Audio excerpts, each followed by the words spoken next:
안녕하세요. 오늘은 금강경에 물들다 39번째 시간입니다. 이제 금강경의 분기점이 지나갔어요.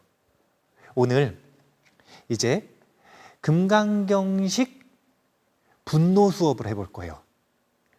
무화만큼 받아들이기가 어려운 주제가 바로 이 분노입니다. 이유는 굉장히 간단해요. 분노에 대한 원리는 역시 간단해요. 분노는 다른 거 없어. 세 가지만 딱 외우면 돼요. 그 세 가지가 뭔지는 이따 보고. 그런데 그 세 가지를 외우기도 쉽고 이해하기도 쉬운데 받아들이기가 이거는 싫은 거라. 이 분노에 대해서 배울 때는 주의할 점이 있는데 절대로 내 얘기라고 생각하면 안 돼요. 이건 남의 얘기다. 내 얘기라고 생각하는 순간 어떻게 되는가? 나한테 화가 날 거야 아마. 왜냐면 자기를 인정해 주지 않고 자기가 틀렸다라고 자꾸 이야기하는 것 같으니까. 그래서 금강경식 분노 수업을 하는데 이 부분에서 지금 분노에 대한 이야기가 언급이 되는 이유는 다른 게 아니라 이제 금강경 전반에서 보시지계 인욕, 정진, 선정, 지혜, 반야바라밀이라고 하는 육바라밀 전체의 행법이 나오거든요.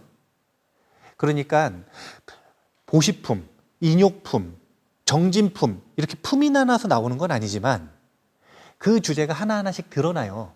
그런데 이제 인욕에 대한 부분이 드러나는 그 금강경 원문이 있기 때문에 그 부분을 이제 기회로 삼아서 금강경에서는 분노를 어떻게 바라보고 어떻게 다스려야 되는가 2시간 통해서 공부를 해보도록 할 거예요. 이제 우리가 금강경에선 다양한 보시가 나오죠.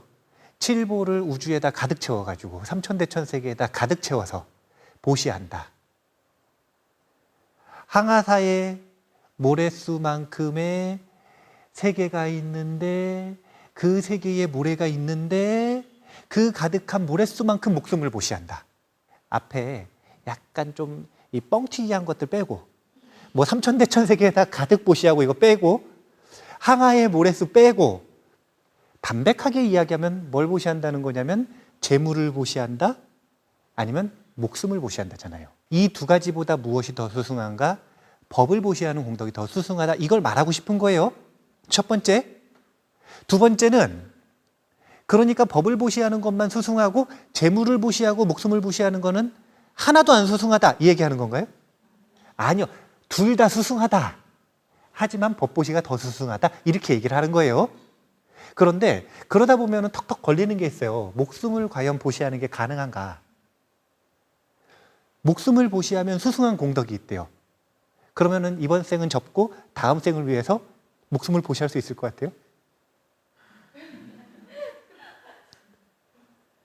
이 부분은 사실은 우리가 여기서 공부하고 있는 청년법우님들 뿐만이 아니라 금강경의 역사 내내 있었던 거부감일 거예요. 진짜 목숨을 보시할 수 있나? 목숨을 보시할 수 있을까? 이 목숨을 보시하기 위해서는 얼마나 많은 인욕의 양이 필요한가? 이 부분을 분노에 대해서 다루면서 공부를 해보겠다라는 거예요. 분노라고 하는 건 굉장히 중요한 주제입니다. 제가 자주 이런 표현을 하는데 삶에서 제일 중요한 사건 2사건을 뽑으라면 태어남과 죽음이에요. 태어남은 이미 지났으니 남아있는 가장 중요한 사건은 죽음입니다. 그래서 죽음을 배우는 건 굉장히 중요해요. 그런데 죽기 전까지 살아가는 데 있어서 이 삶을 잘 풀어나가기 위해서 반드시 익혀야 되는 마음의 습관이 있다면 그건 다름이 아니라 분노를 해결하는, 분노를 소화하는, 분노를 다루는 방법입니다. 이 분노를 다루는 방법을 익히는 건 사실은 삶을 변화시키는 데 있어서 삶을 행복하게 만드는 데 있어서 가장 중요한 주제 중에 하나가 될 수가 있다. 이 분노에 대한 아주 재밌는 명언이죠. 이런 표현이 있어요. 분노는 기묘한 사용법을 지닌 무기다. 분노는 무기예요, 무기. 근데 아주 기묘한 사용법을 지녔대요. 다른 무기는 사람이 사용하지만 분노라는 무기는 반대로 우리를 사용한다. 이게 무기라면 이걸 휘두르는 건 나죠. 사람이 이걸 쓰잖아요. 근데 분노를 휘두를 때 보잖아요. 사람이 휘두르지 않고 분노가 사람을 휘두릅니다.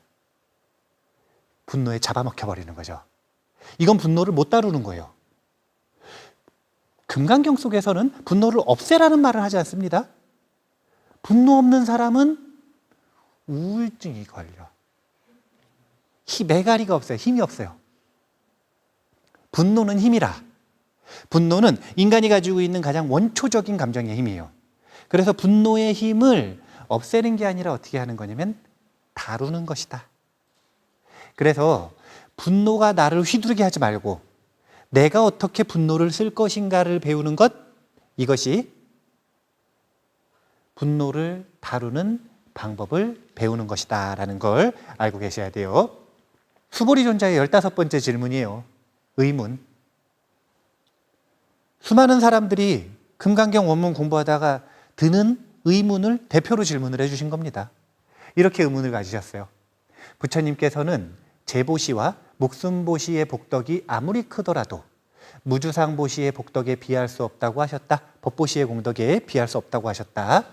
그러나 제보시가 무주상보시보다 쉬워도 자신의 목숨을 보시하는 것은 쉽지 않은데 어떻게 자신의 목숨을 보시할 수 있겠는가? 과연 자신의 목숨을 보시하는 것이 가능하겠는가? 이런 질문. 이 질문에 대해서 우리가 일단 답부터 알려드리고 시작을 할게요. 이제 이 기준은 어디에 나오는 기준이냐면요. 입보살행론이라고 하는 논전에 나오는 기준이에요. 보리심을 일으켜서 이 보리심을 실천하는 게 육바라밀인데 그 육바라밀 하나하나를 어떻게 실천해야 되는지를 가장 구체적으로 디테일하게 설명하고 있는 논전이 바로 입보살행론이거든요. 그래서 우리가 입보살행론도 꼭 공부를 해봐야 되는데, 그런데 그 입보살행론 인욕품에 보면은 이제 육신을 보시하는 것 그리고 목숨을 보시하는 것의 최소 조건, 그러니까 이 정도 수준은 돼야 보시할 수 있다라고 하는 기준이 딱 서 있어요. 육신을 보시한다라는 건 뭐냐면요, 생각을 해보세요. 보살은 나를 위해 살아요? 중생을 위해 살아요? 중생을 위해 사는 거예요. 이게 의식이 발전을 하잖아요. 그러면은 점점 내가 없어져요. 내가 없어진다라는 게 이 몸이 흐릿해진다는 게 아니라, 이 마음이 흐리멍텅해진다는 게 아니라, 뭐 의견이 없어진다는 게 아니라 나라고 하는 고집이 점점 없어지는 거예요. 나라고 하는 고집이 점점 없어지면은 무슨 장점이 있냐면요, 적절해져요. 양보해줘야 될 때는 적절하게 양보해주고요. 서로 다 양보하고 있으면 곤란해요, 안 곤란해요? 곤란하죠. 그럴 때는 자신의 의견을 딱 얘기해줘요. 이거를 적절하게 할 줄 아는 거예요. 강하게 나가야 될 땐 강하게 나가는 모습을 보이기도 하고, 져줄 때는 져주기도 해요. 똑똑해 보여야 되면 똑똑한 얘기를 하기도 해. 근데 항상 똑똑하면 살기가 힘들어요. 멍청해 보일 필요도 있거든요. 그럴 때는 한없이 멍청해. 적절해지는 것, 이것이 무아를 익혔을 때의 가장 좋은 점 중에 하나예요.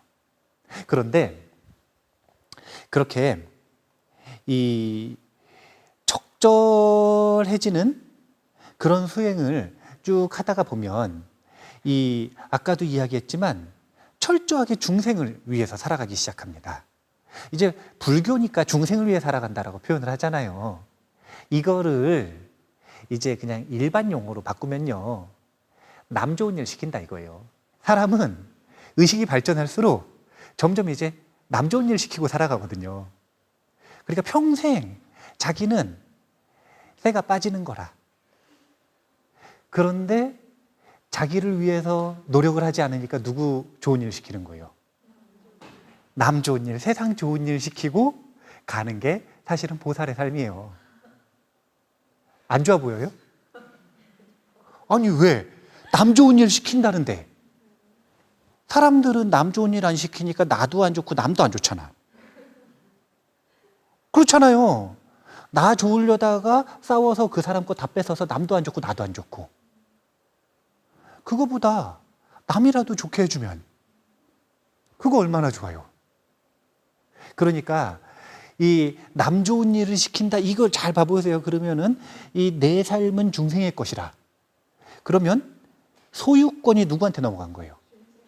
그럼 만약에 중생이 나를 부려먹어.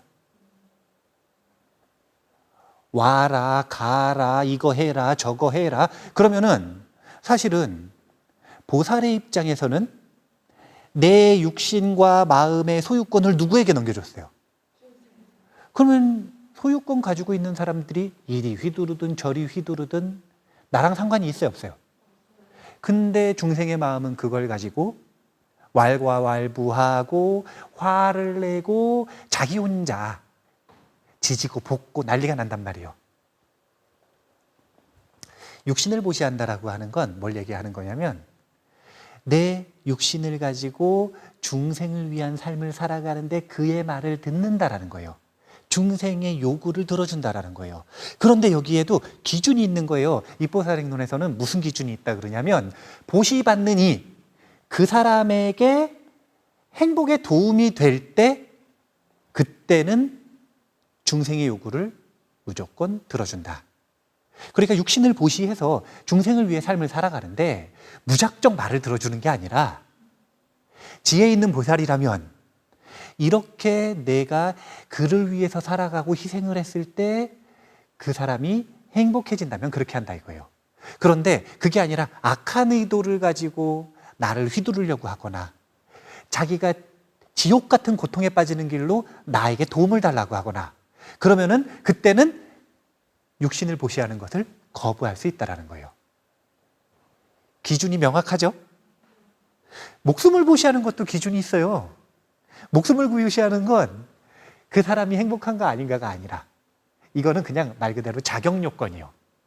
이 자격을 못 갖추면 목숨을 보시하는 거 금지라. 누구의 의견이냐면 샨티데바 스님, 입보살행론의 의견이에요.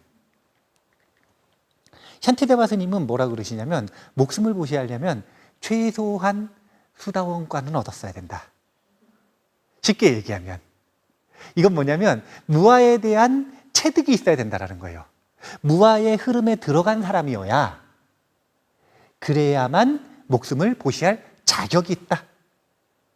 자격을 논하는 이유는요, 우리가 인간 몸을 받은 이유는 중생을 구제하기 위해서일까요? 아니면은 일대사 인연을 해결하기 위해서일까요? 일대사 인연 우리가 안 했나? 했을걸요? 처음 듣는 듯한 표정을 하고 있어.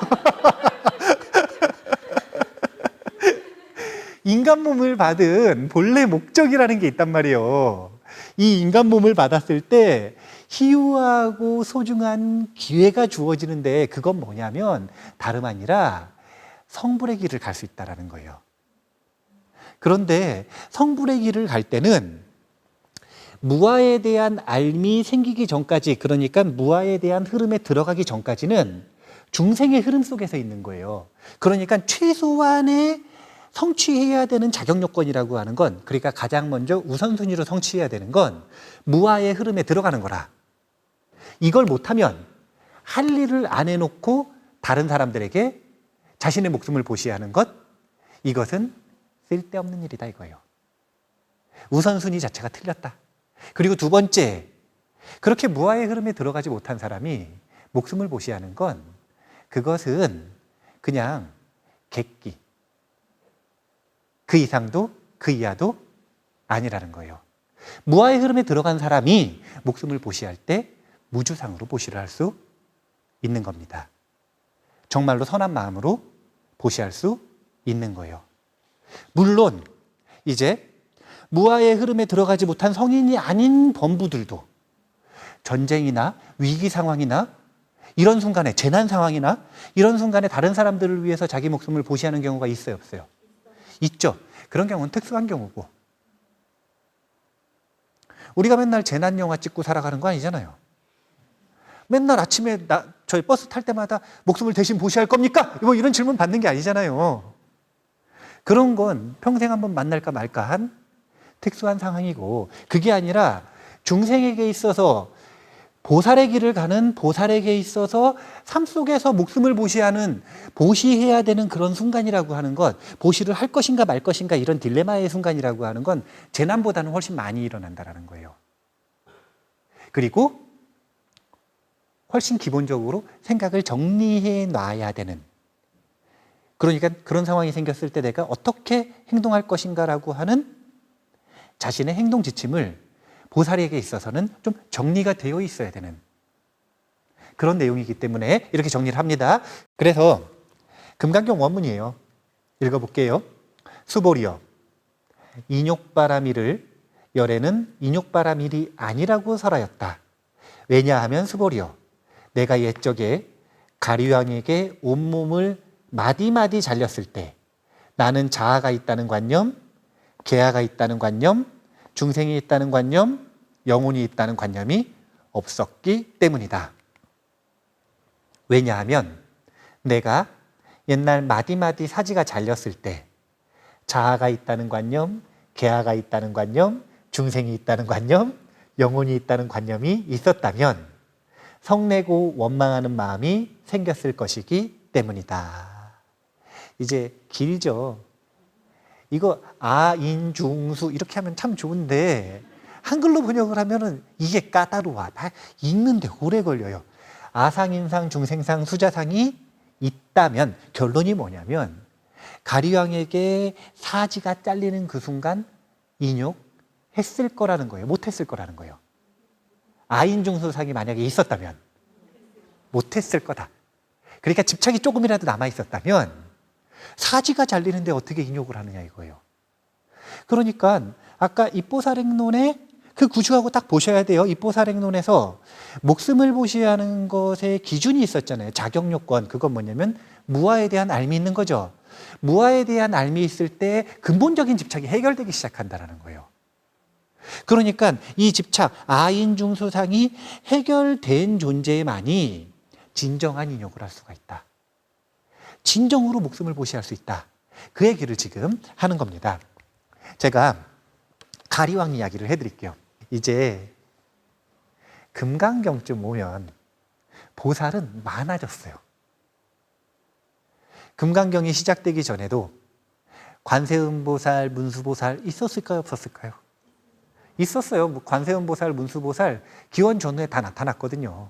그러니까 그런 대보살들은 있었는데 완전히 보리심을 일으키면 누구나 보살이다 라고 하는 건 이 금강경 보살승 운동이 시작되면서 성불의 길이 대중들에게 권한이 양도된 것입니다. 이걸 제가 불교계의 종교개혁에 가깝다 이렇게 이야기를 했었죠. 말씀의 권리가 모든 신자들에게 간 것이 저 이웃종교의 종교개혁 아니에요. 신부님만 권한을 가지고 있는 게 아니라, 불교의 종교개혁은 성불의 권리가 부처님에게만 있는 게 아니라 중생 모두에게 있다. 누구나 갈 수 있다. 권리가 양도된 것, 이것이 종교개혁이에요. 그런데 분명히 이런 금강경의 가르침이 나오기 전에, 그러니까 보살이라고 하는 존재가 많이 있기 전에는 오직 누구만 보살이었냐면 석가모니 부처님의 전생만 보살이었어요. 그러니까 이제 그때는 산스크리트 안 썼고 빨리어서 쓰니까 보디사타라고 불렸단 말이에요. 보디사타. 자타카가 많단 말이에요. 부처님 전생담. 그 전생담에 나오는 모든 등장인물의 주인공은 누구냐면 보디사타예요. 보살. 그런데 그 보살이 한 번은 숲속에서 산매에 들어 있었어요. 그런데 가리왕이 사슴 사냥을 나왔어. 사슴 사냥을 나와가지고 사슴을 딱 해가지고 쐈는데 어떻게 됐을까요? 그렇죠. 잡았으면 끝이지 뭐.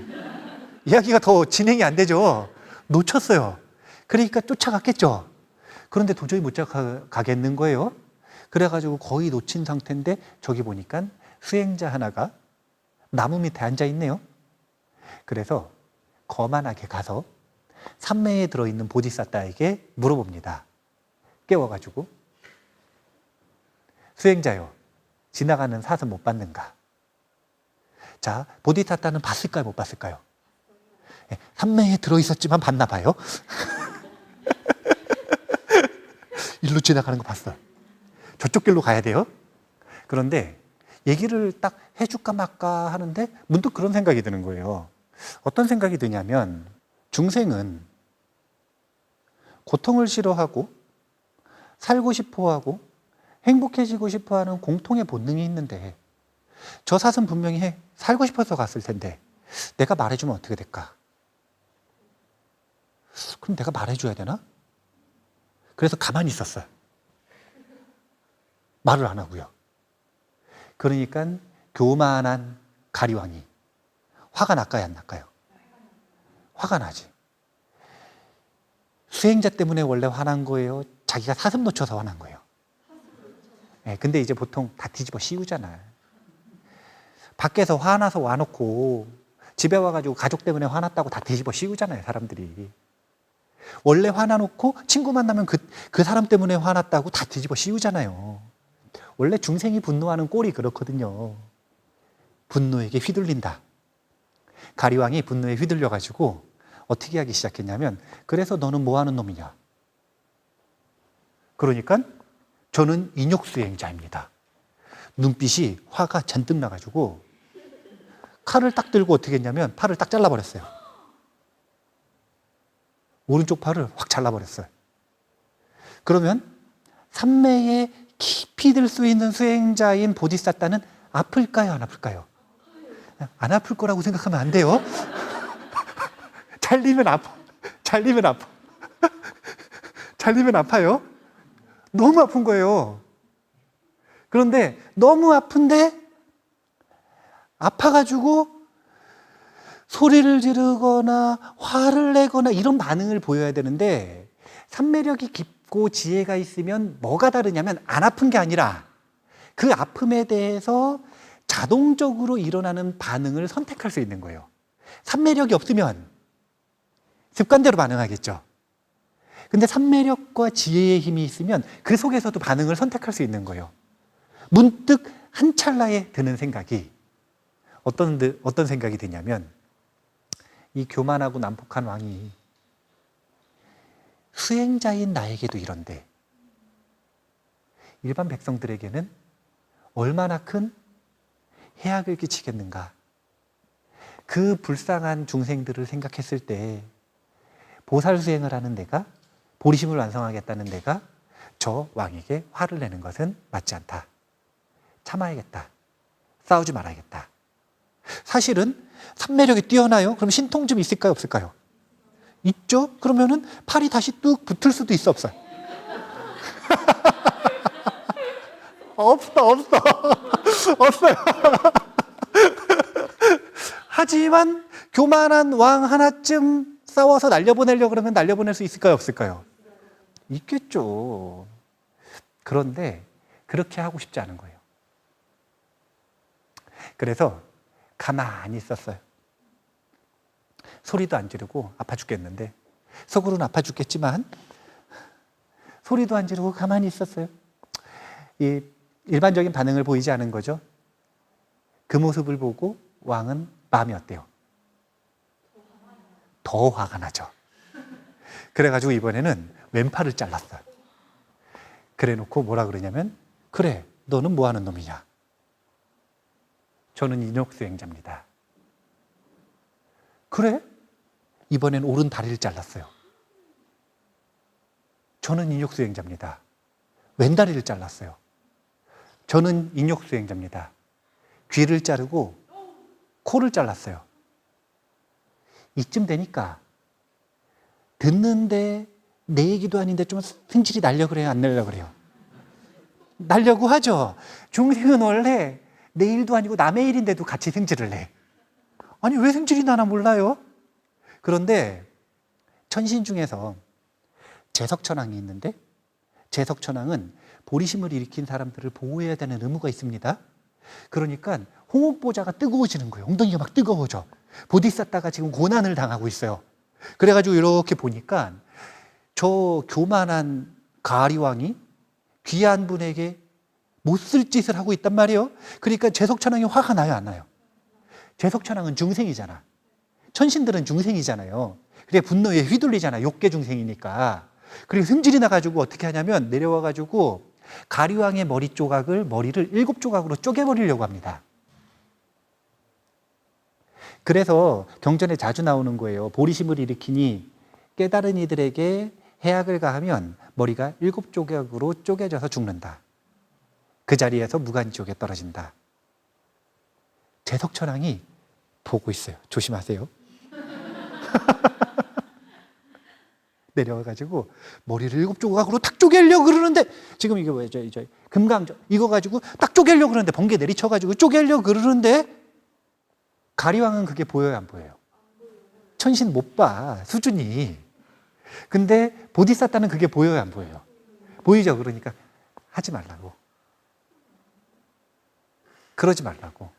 왜냐하면 저 왕이 나에게 이러는 건 내가 전생에 믿음 없이 수행도 하지 않고 이 중생을 구하지도 않고 이기적인 삶을 살았던 내 악업의 과보를 받고 있는 것이다. 오히려 저 불쌍한 왕은 내 악업에 이끌려서 지금 분노에 사로잡혀서 분노에 휘둘려서 저렇게 악업을 짓고 있을 뿐이기 때문에 저 사람도 피해자다. 코까지 잘렸는데 그런 정신을 유지할 수 있었나 봐요. 그래가지고 재석천왕을 돌려보냅니다. 그러면은 재석천왕이 그냥 돌아가요? 아니면 슬쩍 표시를 하고 돌아갈까요? 슬쩍 표시를 하고 돌아가겠죠. 왜냐면은 안 그러면은 이 가리왕이 계속 나쁜 짓을 할까 안 할까요? 그러니까 슬쩍 무섭게 표시를 하고 돌아갔어요. 그러니까 가리왕이 이제 정신을 똑바로 차리고 수행자에게 이 잘못을 참회하는 장면에서 끝이 나요. 이 일화는. 그런데 여기서 끝나는 게 아니라 중요한 건 뭐냐면 전생담은 항상 그때 그 사람이 누구였는지가 나오시잖아요. 경전 속에서 보면. 그때 보디사타는 당연히 누구예요? 석가모니 부처님이죠. 그때의 가리왕은 누구였을까요? 교진여였대요. 오비규 중에 한 명. 오비구 중에 한 명. 교진여가 바로 가리왕이었다고 이야기를 합니다. 이 얘기는 굉장히 중요한 의미를 담고 있어요. 그게 뭐냐면 일반적으로는 가리왕이 코까지 잘라버렸어요, 지금. 그럼 같이 화를 내야 돼요, 안 내야 돼요? 재석천왕 안 내려와도 불러서 저주를 해요, 안 해요? 불러서 저주를 하겠죠? 예, 다트 던질 수 있으면 던질 거 아니에요. 저주하면서. 그런데 이 수행자는 그 거대한 고통과 분노를 소화시켜서 다뤄서 어떻게 했냐면 그를 용서하고 축복했죠. 오히려 그 사람에게 은혜를 베풀었죠. 이렇게 분노를 분노로 갚으면 수행자와 그러니까 스승과 제자의 인연으로는 절대 만날 수가 없어요.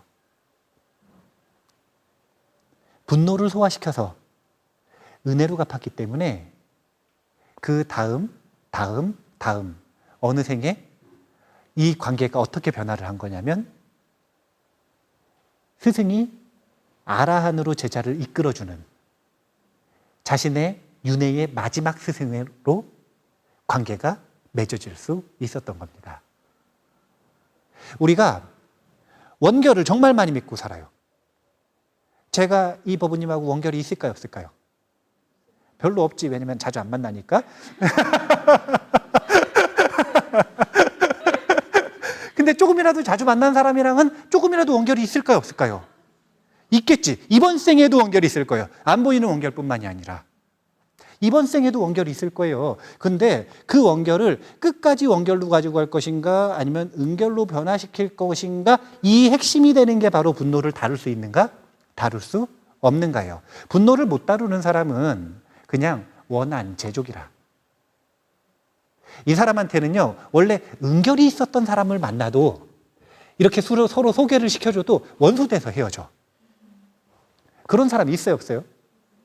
처음에 만났을 때 첫인상도 좋고 서로 잘 맞아, 궁합이. 서로 하하 호호 뭐 만나면은 깔깔깔깔 아주 죽이 잘 맞습니다. 그런데 헤어질 때 보면 꼭 원수로 헤어져.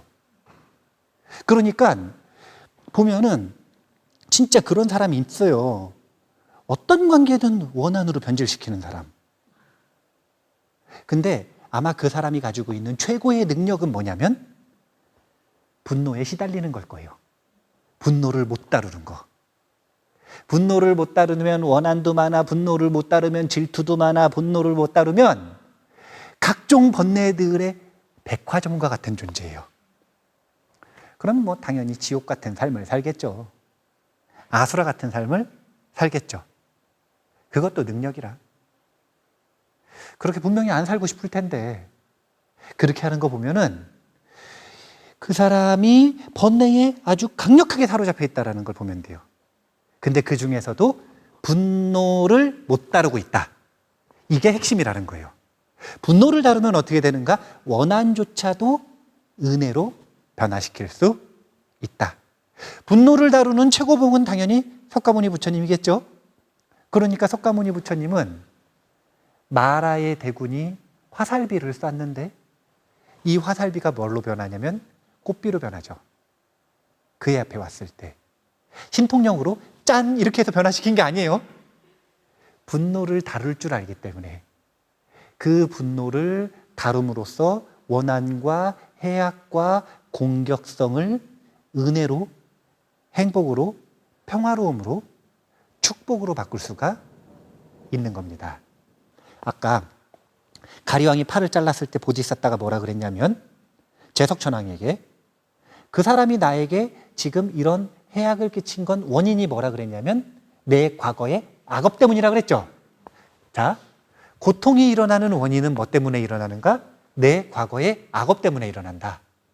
그러면 이 악업은 무엇으로부터 일어나는가? 혹, 미혹이라고 하는 단어인데 이게 뭐냐면 번뇌로 인해서 악업을 짓는다. 내가 고통스럽고 화가 나도록 만들어 놓은 그 상황은 그 사람 때문에 일어나는 게 아니라 주된 원인은 뭐 때문이다? 나의 악업 때문이다. 그리고 이 악업은 무엇으로부터 일어났는가? 미혹으로부터, 번뇌로부터 일어났다. 그래서 고통에만 주목을 하는 사람은 분노를 해결할 때 어떻게 해결하려고 그러냐면 너 때문이라고 생각하기 때문에 그 사람 붙잡고 해결하려고 그러는 거예요. 그 사람을 때리든 그 사람에게 용서를 받든 그 사람에게 피해 보상을 받든 그 사람을 저주하든 평생 싫어할 거야 이러든 이건 전부 다 지금 누구를 상대하고 있어요? 가해자, 그 원수를 상대하고 있죠. 왜 상대하고 있는 거냐면 그 사람 상대하면 해결될 거라고 생각하니까. 웃기는 소리예요. 이렇게 하면 어떻게 된다? 원한만 증폭된다. 그런데 여기까지만 보는 사람이 있어요. 어떻게 하는 거냐면 배우긴 배웠어. 뭘 배웠냐면 그 사람 때문이 아니라 내 악업 때문이다. 그럼 이건 누구 때문이라는 거예요? 나 때문이라는 거죠. 이런 사람은 또 어떤 오류를 범하냐면 나 때문이다. 내 탓이다. 내 탓이다. 죄책감과 수치심이 들어. 나에게 화가 나. 내 탓이다. 왜 그런 실수를 했을까? 내 탓이다. 아예 내가 나쁜 놈이네. 불교는 그런 폭력적인 종교가 아니에요. 너 때문도 아니고 나 때문도 아니고 그 근본 원인을 보면 사실은 오직 분노 때문이에요. 이런 다툼이 일어나고 이런 고통이 일어나는 건 오직 분노 때문이라. 내가 이 사람을 친 거 뭐 때문이에요? 분노 때문. 그 사람이 동시에 나에게 복수를 했어요. 뭐 때문이에요? 분노 때문. 우리가 분쟁을 계속하고 다툼을 계속하는 그 속에서 우리를 조종하는 근본은 누구냐면 분노예요. 오직 분노만이 가해자도 피해자도 인연극으로서 조종하는 근본 원인입니다. 그래서 사실은 가해자, 피해자 이거 다 거짓말이에요. 뭐만 있냐면 다 피해자예요. 그렇기 때문에 감옥 가면 억울하지 않은 사람이 없어. 그렇기 때문에 무덤 파면 억울하지 않은 사람이 없어요. 세상에 다 억울해요. 가해자도 억울해, 피해자도 억울해. 왜냐하면 우리는 본능으로 알고 있기 때문에 그래요. 나 때문도 아니고 너 때문도 아니고 누구 때문이라는 걸 아는 거냐면 분노 때문이라는 거예요. 근데 이걸 본능으로만 알지 의식 표면으로 끄집어내서 그 기준을 가지고 분노를 해결하는 방법을 못 배웠을 뿐이라. 만약에 진짜로 그 사람 때문이라고 생각하고 나 때문이라고 생각하면 억울함이 덜할 거예요. 왜냐하면 범인이라도 잡았으니까. 근데 곰곰이 생각해보고 곱씹어보고 내 상황을 살펴보면 결코 그거가 근본 원인이 아니라는 걸 알게 되거든요. 우리는 너 때문이라도 아니고 나 때문이라도 아니에요. 우리 때문도 아니에요. 뭐 때문이냐면 분노 때문이다. 세상의 모든 다툼과 분쟁과 그 속에서의 고통은. 그래서 어떻게 본인이 인욕을 하셨는지 이렇게 설명을 하십니다. 수보리여, 열애는 과거 500생 동안 인욕 수행자였는데 그때 자아가 있다는 관념이 없었고 계하가 있다는 관념이 없었고 중생이 있다는 관념이 없었고 영혼이 있다는 관념이 없었다. 그러므로 수보리여, 보살은 모든 관념들을 떠나 가장 높고 바른 깨달음의 마음을 내어야 한다. 형색에 집착 없이 마음을 내어야 하며 소리, 냄새, 맛, 감촉, 마음의 대상에도 집착 없이 마음을 내어야 한다. 마땅히 집착 없이 마음을 내어야 한다. 자, 길었죠, 문장이? 결론이 어떻게 하면 된대요? 그렇죠. 간단하게 표현하면, 그래서 어떻게 인욕을 했는가? 집착 없이 마음을 내는 연습을 하고 저 마음을 갈고 닦았기 때문에, 즉 무주상을 갈고 닦았기 때문에 본인은 인욕 수행을 할 수 있었고, 그리고 가리왕이 사지를 배웠을 때 참을 수 있었다. 완전히 길이 달라요. 너 때문이면은 집착 없이 마음을 내는 연습을 해야 돼요. 저 사람에게 복수를 해야 돼요. 좀 이제 마음이 폭력성이 있는 사람은 복수를 하려고 할 거고, 좀 폭력성이 덜한 사람은 꼭 용서를 받아야겠어. 사과를 받아야겠어. 어떤 방법으로든 저 사람에게 주목해서는 해결이 안 돼요. 이거는 원한이 따블과 따따블과 시 2의 10승 1024배까지 늘어나는 거예요. 그러니까 지금 뺨 한 대 때린 게 10번 피하면 살인사건 나는 거라. 별거 없어요. 사람들 이성적인 것 같죠? 사람만큼 감정적인 사람들이 없어요. 사람만큼 감정적인 사람들이 없어요? 사람들은 번뇌에 사로잡히는 순간 지극히 비이성적이고 지극히 감정적입니다. 폭력에 휘둘릴 수밖에 없는 이유, 자기가 폭력을 당하는 게 아니라 평소에 그렇게 착하던 사람이 남들에게 폭력을 휘두를 수밖에 없는 이유, 그건 다른 게 아니라 저 번뇌에게 휘둘렸기 때문에 그래요. 우린 이걸 분명하게 해결을 해야 되는데 그 해결에 중요한 키워드가 나왔습니다. 집착. 우리가 저 집착이라고 하는 단어를 가지고 이제 분노의 심리학을 공부할 거예요. 언제 공부할까요? 어떻게 알았어요? 분노에 대한 재밌는 명언 하나를 소개를 하고 정리하겠습니다. 임마누엘 칸트는 이렇게 얘기했대요. 화를 내는 인간은 재밌어요. 입은 열고 눈은 감는다. 화내는 사람은 입은 열었는데 눈은 감아버린 거예요. 그러니까 저지르는데 어리석어지는 거죠. 저지르긴 저지르는데 눈 감았으니까 어리석어지는 거죠. 우리가 오늘 중요한 이야기를 했어요. 첫 번째, 분노를 다루는 연습을 하는 건 중요하다 그랬나요? 안 중요하다 그랬나요? 이걸 아는 것 자체가 중요해요. 왜냐하면 이걸 모르니까 분노에 대해서 안 배우는 거 아니에요. 알면 어떻게 된다? 배운다. 그 다음 두 번째 뭐가 중요하냐면 딱 하나만 더 짚어드릴 거예요. 그건 뭐냐면 내가 화난 건 너 때문인 거예요? 나 때문인 거예요? 너 때문도 나 때문도 아니고 분노 때문이다. 분노 그 자체 때문이다. 분노는 그냥 바이러스 같은 거예요. 코로나 같은 거예요. 그냥 무차별적으로 전파되는 거예요. 내가 마스크 안 써서 가족이 전염병에 걸리면 내가 의도했어요? 안 했어요. 분노도 똑같은 거예요. 자기가 분노에 휘둘리는 사람은 아들에게 분노를 전파하고 딸에게, 부모에게, 친구에게, 사랑하는 부부, 형제, 모든 이들에게 분노를 전달하는 사람이 되는 겁니다. 그 사람의 삶을 망칠 수 있는, 언젠가 망치게 되는 그 시한폭탄을 던져버리는 거예요. 그렇게 던져버리면 내 건 없어지면 참 좋은데 바이러스라는 건 그렇지 않잖아요. 1+1이라. 나도 갖고 너도 갖자. 이래가지고 뭐 좋은 거라고 다 던지고 다니는 거예요. 내 삶을 해결하고 싶다면, 그리고 제발 좀 다른 사람한테 피해 끼치고 싶지 않다면, 다른 사람 뭐 말할 것도 없어. 원수 같은 사람한테는 피해 좀 끼쳐도 돼. 아, 이거 아니에요? 예. 원수 같은 사람은 그렇다 치고, 사랑한다라는 사람 있잖아요. 소중하다라는 사람. 그런 사람들한테 피해를 제일 많이 끼친단 말이에요. 분노는 꼭 해결해야 된다. 분노의 원인은 딱 하나. 오직 번뇌, 분노뿐이다. 이걸 꼭 기억을 해 두실 필요가 있습니다. 우리가 분노를 잘 해결을 해서 화가 날 때 입은 닫고 눈은 뜨는, 눈 감고 입만 여는 어리석은 사람이 아니라 눈은 뜨고 입은 닫는 그런 지혜로운 모습을 보여주셨으면 좋겠습니다. 다음 시간에 분노의 심리학을 공부해 보도록 하겠습니다. 감사합니다.